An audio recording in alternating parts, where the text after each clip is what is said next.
I love this book because it gave me a new way to think about things, I guess, where I don't believe everything I think. And in it is one of my favorite, it's not necessarily a quote, but like, it's like a little story maybe. It's a very good little story thing that was very helpful for the way I go about the world every day. Let me just find it.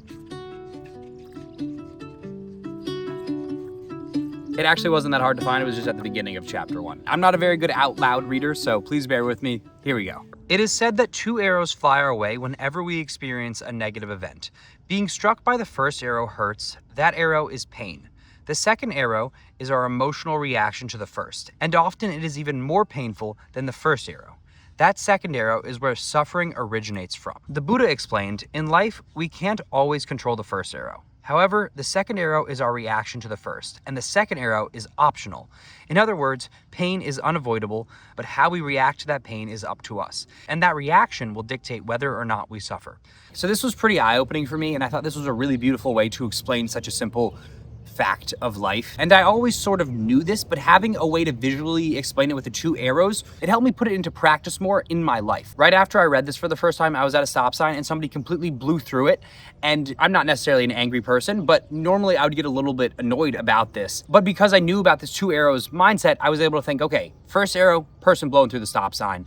Second arrow, I get to choose whether or not this annoys me, this pisses me off, whether or not this affects me for the rest of the day or not. And I chose not to. Maybe the dude that was driving, his wife's water just broke, so he was rushing her to the hospital so that they could have a kid. And then all of my anger and annoyance sort of just went away after thinking about it like that. And this is a tiny, tiny example, but there's so many ways that this can be implemented into your life, my life, everybody's life. And it really opened my eyes to the fact that we control more in our lives than we think we do. We are the only thing that we actually control. Our actions, our reactions. So yeah, you can go around blaming the world for all your suffering. Oh, all these bad things just keep happening to me. Or you can change how you react to these things. You can say, oh, I have the worst luck in the world. All these bad things keep happening to me. And for some people, yes, that is true. Bad things happen. Like a couple years ago, my grandma died, and I'm not saying like I could have just chosen how I reacted to that and not suffered. Like that absolutely sucks. But I will say there are multiple ways you can look at something like that. One being grief is suffering, and the other being grief is love persevering. I'm not saying it's just super easy to just never suffer again.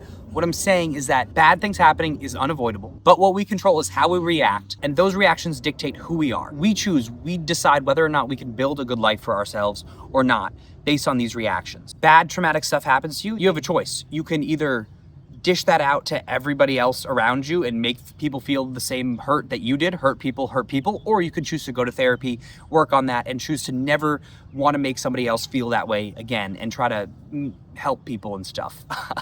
We can take this bad stuff that happens to us and use it as an excuse for all our problems, or we can choose to not let that define us and go build the lives that we want. So this 2 arrows thing is how I think about all the bad things that happen in my life. It really does change the way you experience events in your life. So yeah, good book, definitely recommend it. So thank you so much for watching. This was a really fun one to make. This is day 9 of posting every single day. I will see you tomorrow. Peace out.